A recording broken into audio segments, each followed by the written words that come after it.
Liputan berita Berita seputar rangkuman kejadian dari mulai laporan pajak kendaraan, berita yang viral, Ketua BGN, dicopot dan diperiksa KAPK, pemberitahuan aturan lalu lintas di mana mengenai kelengkapan kendaraan roda 2 dan roda 4, berita konfirmasi awak media Mitra Polisi TV Online Jurnalis Tatang, Wakabiro Purwakarta Jawa Barat Editor Berita, John Firman. Selamat menyimak.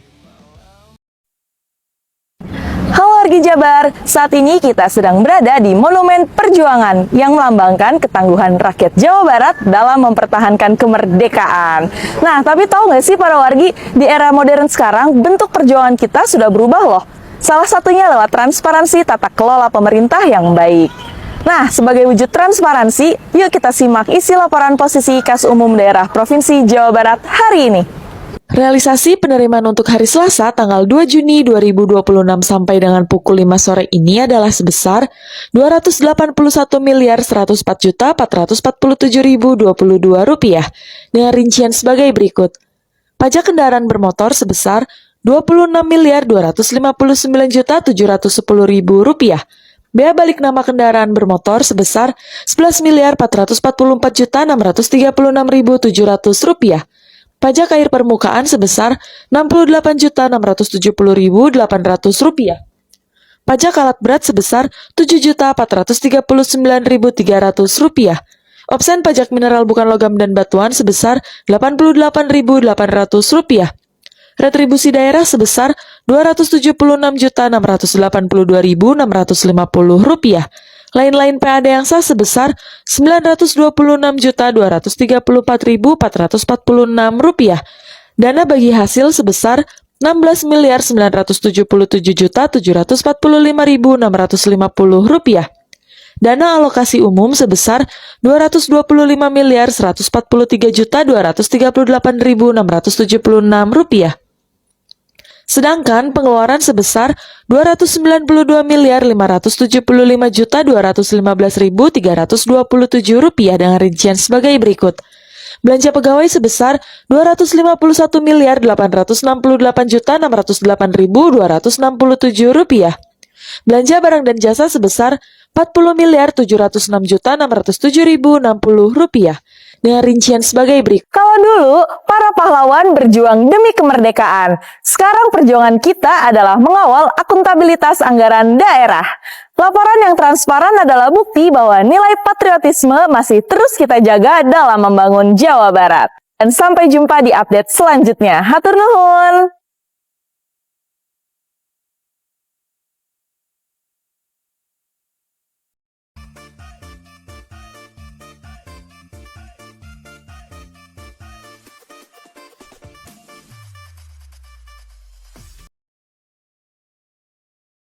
Raya Jagung digelar di Desa Cikumpai, Kecamatan Campaka, Kabupaten Purwakarta.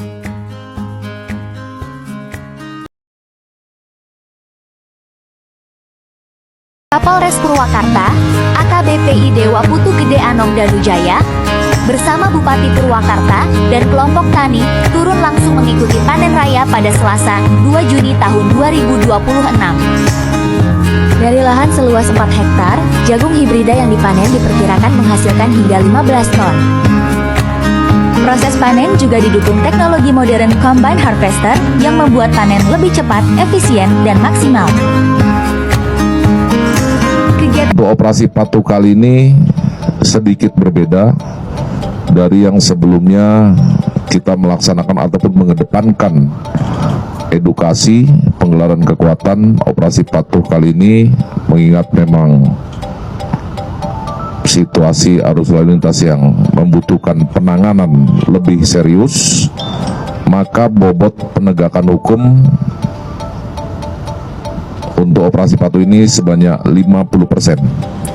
Jadi 20% kegiatan kita adalah kegiatan preemptif, 30% kegiatan preventif, dan 50% penegakan hukum.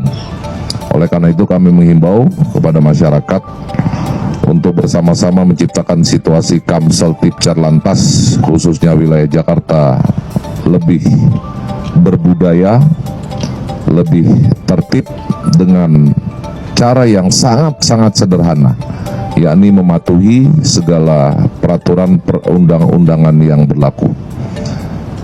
10 target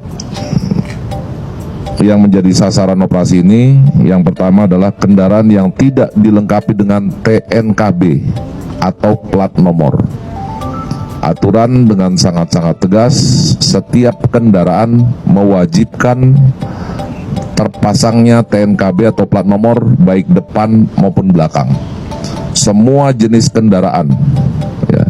Untuk roda 2 yang biasanya tidak menggunakan TNKB lengkap ya depan belakang, ini biasanya kendaraan-kendaraan motor sport, motor-motor besar ataupun moge dan lain sebagainya. Ditambah kendaraan-kendaraan yang belakangan ini, ya sekali lagi belakangan ini fenomenanya kita lihat banyak yang mencopot dengan alasan terjatuh, ya, tapi yang terjatuh hanya bagian belakang, depannya enggak, ya, hanya untuk menghindari tangkapan kamera etle. Oleh karena itu, Bapak Kakor Lantas tadi menyampaikan untuk pelanggaran-pelanggaran kasat mata, saat ini hasil evaluasi kita tidak hanya mengedepankan penegakan hukum dengan etle, tapi tilang manual akan kembali dioperasionalkan. Ya, tilang konvensional, ya nanti petugas akan kembali dibekali dengan tilang manual untuk melakukan penegakan hukum terhadap pelanggaran kasat mata. Ini untuk TNKB.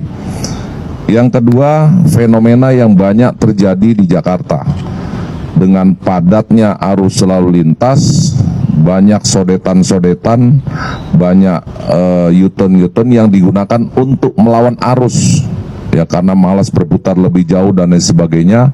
Ini juga menjadi salah satu sasaran ataupun target utama. Kita akan melakukan tindakan tegas kepada pelanggaran-pelanggaran yang berpotensi mengancam keselamatan pengguna jalan yang lain. Ya, karena ini sudah sangat-sangat jelas, bukan hanya mengancam terhadap keselamatan saja, tapi juga menjadi potensi kepadatan, potensi kesemrautan pada ruas-ruas jalan tertentu. Ini juga perlu diantisipasi oleh seluruh pengguna jalan. Ya, sifat dari operasi patuh ini adalah berupaya untuk meningkatkan kedisiplinan. Ya.